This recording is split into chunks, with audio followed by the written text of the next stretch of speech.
Hi, this is Pat Moorhead, and we are live here in Las Vegas and Splunk's .conf23. Dan, it's great to be here. We're having great conversations about data, about resiliency, about AI, and even OT and IT. That was a surprising adder here for the show, but given how hard it is to get data at the far edge, it makes perfect sense here.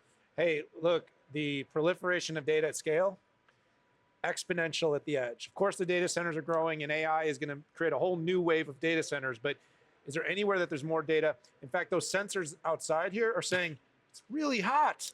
It's 118, I think, today, and that's why we're wearing short sleeve shirts and stuff like that. Tank top, shorts, and flip flops, just like all our other tech friends. Not vests out there. No, in all seriousness, no, it's been great conversations. One of the conversations we haven't yet had is workforce resiliency, and as we found all throughout technology, workers obviously matter. And in an age of AI, some interesting dynamics, some interesting things being done here. And I'd like to introduce, with that said, our special guest here, Petra. Nice to meet you. Thanks for coming on the 6-5. Nice to meet you. Nice being here. Excellent. Thanks. So we're going to talk about workforce resiliency. You know, in digital transformation, a lot of people like to say people process technology. Right. People, you know, wrote 7 books, and in every research study I did on digital transformation, culture was the biggest indicator of whether a company would successfully adopt new technology. It was never the technology itself. So Petra, you lead a pretty important dynamic region in the EMEA for Splunk. Talk a little bit about how you are building a resilient workforce and how you're thinking about that in order to help the company. Because as we know, Splunk's growing significantly outside the US, and you must be one of those people leading the charge. Absolutely. I can only say I'm super excited to lead a growing region and a very strategic region for Splunk, because it is indeed, as you said, it's a dynamic and it's a very diverse region, right? And to your point earlier on, I can only say, yes, culture is, what eats strategy for breakfast, as Peter Drucker said many years ago. However, I could say the resilience element of how to define a resilient workforce is super relevant. How do we do this? First of all, it starts with every single leader, right? If we are not leading by example, how can we build and set the right tone, right? So we have to also live an environment and nurture the environment by leading by example. That's the first thing we need to do. So all managers also need to find ways to be more resilient, right? So to focus on themselves, to take time off, to really work on workouts, make sure you prioritize your own health and your own development over others, right? So that's important. That's the first step. And the second step is then, of course, to make that a constant discussion with all employees, right? It's nothing you switch on or off. It's something which is a continuous improvement over time. So that means we need to have ways of educating our people with, let's say, some subject matter experts who should give us thoughts on how to build a better resilient lifestyle. And, based on that, we may have to adjust here and there on how we operate as a company. Right. It starts with small things. That's what I've learned in my experience. I was in senior management at a company, and this was a long time ago. The great part is this discussion has evolved. Yes. Right.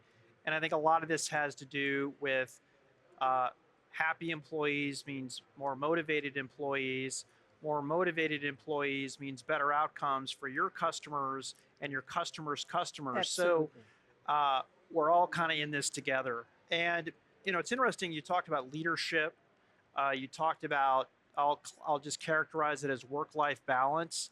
And then the third thing I think was more about coming up with a process of self-improvement and learning to be able to do that. Is there a certain priority that you would put to these, or maybe you could talk about where do you start if you were doing this? I think the first start is always rules of engagement, right? How do you engage with your employees, right? How do you communicate? So, for example, whenever I start and build a new relationship with any employee, I start with setting the expectations on, first of all, how they should respond or not respond. So, for example, I work in my own rhythm sometimes, and that means that because I'm a night person, I send emails quite late at night. Right. But I have made very clear to my people that I don't expect an immediate response, right?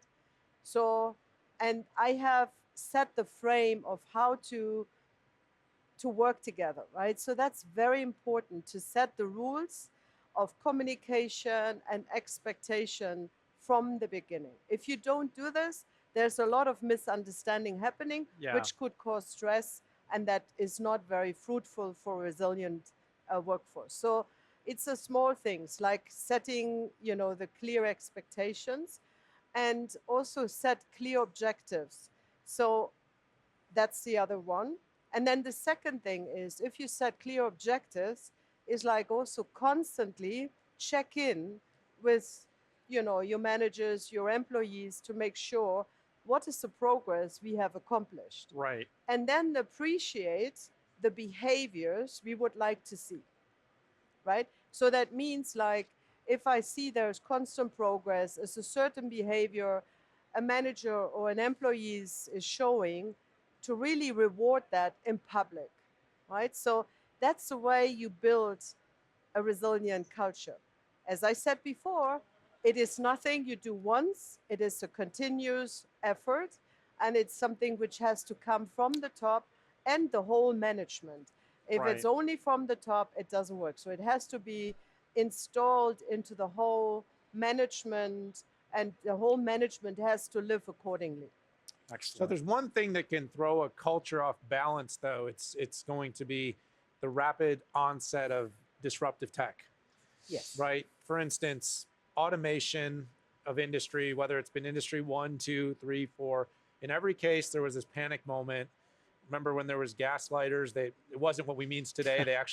They lit the gas lamps. Yeah. And then people were saying when electricity came, like, what will these people do? And then there was the horses, and then there was the car, and then there was the assembly, and all these great anecdotes. Of course, we're seeing that the periods between these great disruptions get shorter, but AI, okay, nothing in my career has been as disruptive in such a short period of time as AI. Now, again, AI is not new, and Splunk's been at it a long time. So I feel like you almost have to talk about it in two contexts, Petra, because the first context is AI that tech has been focused on for like 3 decades now, maybe even a little bit more. Exactly. And then there's generative AI, which was the release of OpenAI ChatGPT in November of last year, which suddenly was like the iPhone moment of AI. And so we have a global disparity in how we're thinking about it, and workforces are a little nervous, they're a little scared. Yeah. A lot of white collar knowledge, that's never been a disrupted group before. No. So that's right. EMEA's had some fairly strict immediate responses. We saw what happened in Italy. We've seen some of the EC and some of the passages of regulation to slow down. As a leader of a US based company in the EMEA, I'm really interested in kind of how you're seeing the conflict or differences of opinion as it comes to AI and its distribution and proliferation. So it's a broad question, first of all. Purpose. Let me just start with, probably sorting the AI topic a little bit. AI exists, as you rightfully said, for many, many years. And Splunk has been in AI and machine learning in particular since, 8 or 9 years now. So that's nothing which is news to us. And it has been used consequently for consumers, right? If you take all the the assistants, like on your mobile phones, that's also AI, right? So that has existed.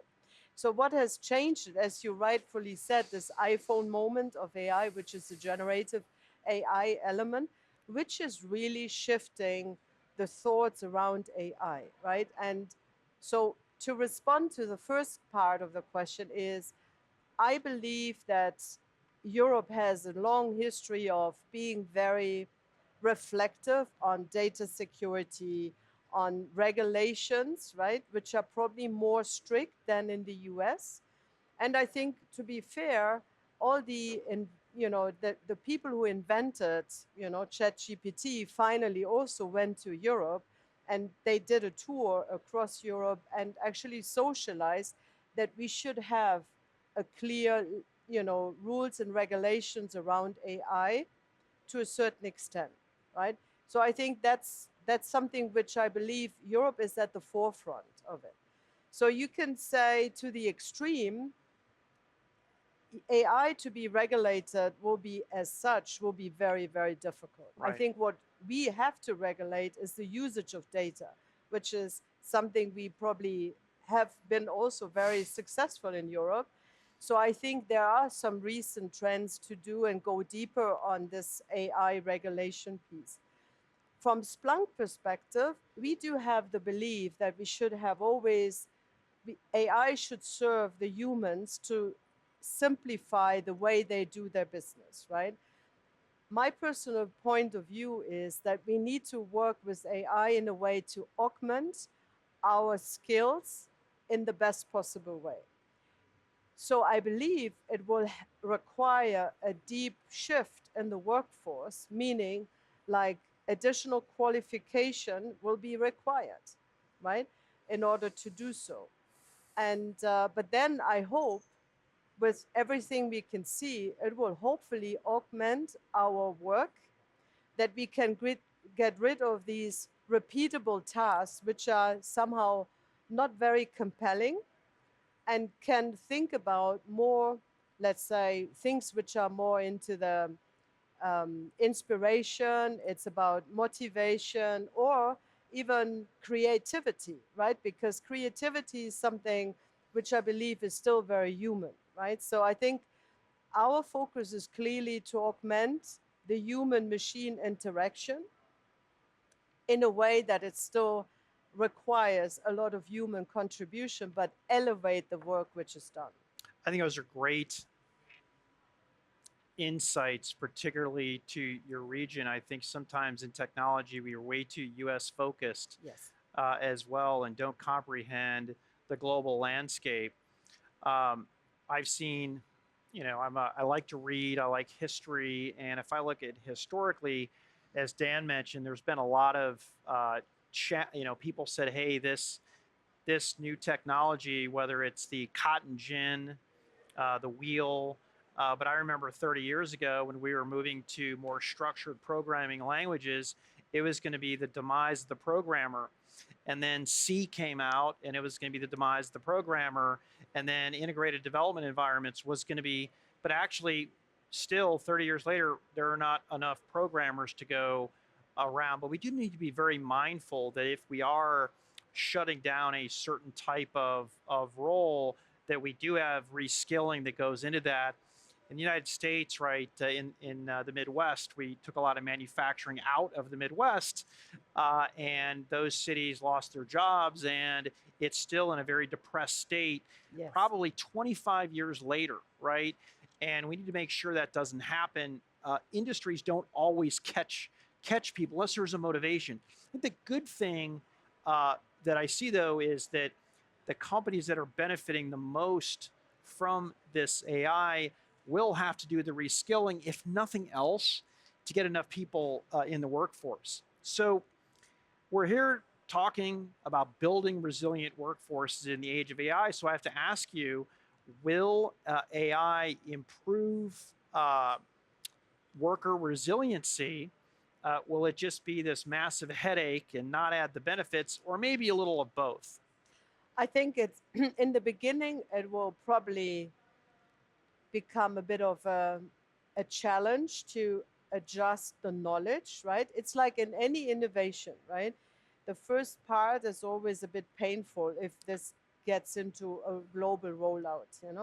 But I think over time, it will really simplify the way we do work.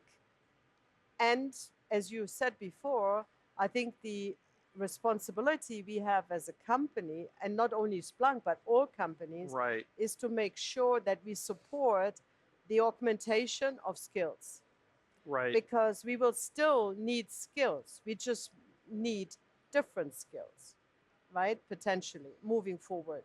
And I think that's the part I think we need to plan for. And not to forget, we have also the challenge of a shrinking workforce, especially in Europe. The Yes. aging of workforce is something Oh, which is really a dilemma, right? China, United States, And Western Europe. I mean, it's almost becoming a global reality now. exactly. Japan as well. Yeah. So I think we need to, probably reprioritize what are the what is the scope of work going to look like in the future? What are the critical industries we need to have our workforce Right. being targeted to versus what is the work we can offload to AI, right? Right. Yeah. I mean, I'm just speaking hypothetical at the moment, but that's what I believe we have to do. We Yeah. have a lot of rethinking to do about education. I mean, Yes. you have a son that works interns in high tech. He's doing incredibly interesting things, as you've shared. I won't share Right. details, but things he'll never learn in college by going into the workforce By the and way, he would interning. never learn in his high school either.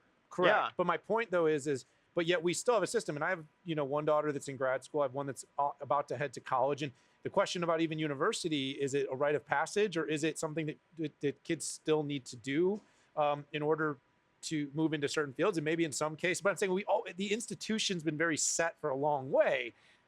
And now all of a sudden you're looking at it going, well, if you were going to get a comms major, like, do you need to learn how to write press releases and stuff? Like, I think Gen AI is going to take that out. And so Yes. the point is, what are you going to do? What are you going to go learn? What's AI going to impact? And does the traditional learning mechanisms, I've become a doctor in like 10 things because of YouTube. I mean, but I mean, like, how much do we learn every year? Like, if you went to school, when you went to school, like 100 years ago, and you did computer science, nothing you learned would be relevant today. No. But if That's you right. literally left school right now, and I did punch cards on a deck vax. Okay. Yes. That's where I started. but if you went Me right too. now and you said, I have a choice, I can go get a CS degree at university, or I can go work for Google or Splunk Yeah. or one of these companies and just start right now, in 4 years, it wouldn't be like this. It would be like this would probably Yeah. be the difference, even in, and it's only getting worse. And so we could spend a whole time talking about that. I want to flip to one more topic while we have you here, Petra, though. You've been a big champion of women in technology. Yes. I think during the pandemic, there was a really interesting inflection that took place. You saw a lot of focus on not just women and type of diversity, equity, inclusion. You saw a lot of sustainability, a lot of efforts. And there's been a bit of a debate about the difference between sort of the architecture of doing these things and really being a company that believes, focuses, and lives these things. And I'd say as the economy got tougher, you saw companies that talked a lot, got quiet. And then you heard about the rifts that took place in this year, and companies, a lot of them laid off some of those hires that were supposed to be the progress hires. But we still need to make these movements. What is your whole thinking about the conflict between really executing on the potential and helping build and support women in tech, and companies' shorter term thinking about making numbers and hitting quotas? I think we have no alternative but to be successful with this, right? With diversity in general, right? Because of the shrinking workforce, right? Coming back to this, we have to do this. There's no, you can say, do we have to do it? Yes, we have to do it. So the question is, how do we get better at it? And I agree to you that I have seen really scary trends during the pandemic. You could see that many women stepped out of their roles because they were overloaded with workloads, managing the family and the business, right? And then now what we see is they come back, but they come back in a different way, Right. right? So I think I would add one thing. We have diversity, equity, inclusion is much more relevant these days. I think everyone knows that's important with the, aging workforce, that we have to focus on diversity and equity, but we have to, focus on inclusive workforce, including our workforce, and define a belonging culture. Because with the work we do today, we have a lot of people who are still remote and they are not able to travel, all the time to meet their colleagues. So we need to create not only a resilient workforce, but also a workforce who feels, the notion of belonging to each other, because that's what the human beings are interested in. They want to belong to something broader, right? So as a company, it's a huge effort we have to pay attention to really create this culture of belonging. I think that's the latest I have seen, and that's also the positioning of Splunk on the global level, which has been initiated by Cheryl Givens, our Chief People Officer. And I think that's the right thing to do, because many women have decided deliberately to leave the work because it was too much of stress for them. And they want to go back to part-time jobs, but we can't really implement this. So from that perspective, I can only say we need to have flexible work models. There is no discussion around whether we need or we don't need diversity. We need it. And the other thing is we need to create an inclusive and a belonging culture in order to make sure that all the people with diverse opinions and different genders and different backgrounds feel welcomed in the organization. I think that's a great way to wrap it up, Petra. I want to thank you so much. It's been a lot of fun. I mean, these are tough conversations, but they're conversations that need to continue to be had. Yes. And of course, whether that's AI and its impact on workforces, creating resilient workers, as a company having that balance between pushing productivity and having people and work-life balances. These are great things. And obviously, you have a big challenge and a big opportunity. And with the announcements here at .conf, it's an exciting future for Splunk. So thanks for joining us here on the 6.5. Thank you for having me. It was a pleasure talking to you both. Thank you. All right, everyone, hit that subscribe button. Join us for all the episodes here from .conf in Las Vegas. This is Daniel Newman, Patrick Moorhead, signing out for this one. We'll see you all soon. Bye-bye.